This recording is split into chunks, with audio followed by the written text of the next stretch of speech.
Hi guys, welcome back to my YouTube channel. Please subscribe to my channel if you haven't already.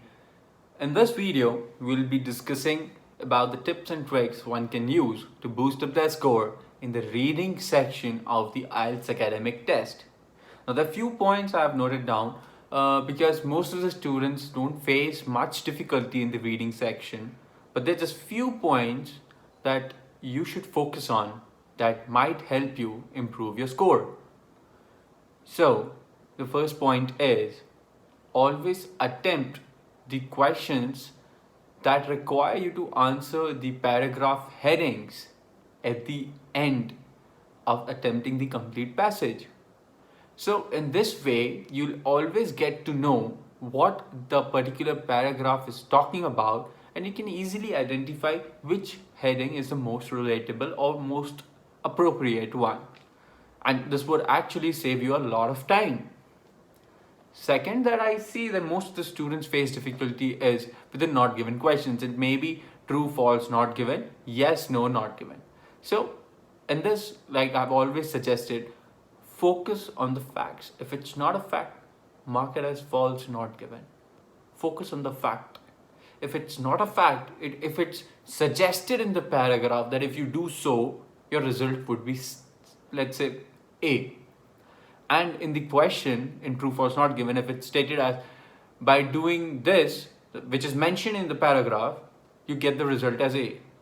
Now that's not given. It was suggested in the paragraph that if you do this, you get that.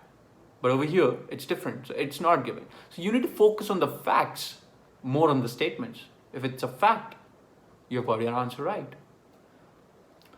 And one more thing that one should focus in the reading section, especially in the reading section, is always read the questions in one go so that you know which particular question, where you should be looking at actually, where you should be looking at in the paragraph, in the passage to find that particular question. If you have 5 questions, you know the 5 questions are going to be in order in the passage. So while reading, if you find the second question, you know that you are very certain that the answer for the first question, it will be above the statement. So you have got a subset of the paragraph of the passage where you can find the answer. Now that way it's quite easy to find the answers in the reading section. So this is it from my side, guys. These were small tips and tricks that you can focus on. You can so you can improve on your score in the reading section. If you want to skip to a different, if you want to jump to a different section of IELTS Academic, you can click on one of the cards here. And if you want to prepare, if you want to see how you can prepare for the reading section, you can click on, you can see that video link somewhere here. And if you want to move back to the previous main menu, click on the card right above. Thanks for watching, guys.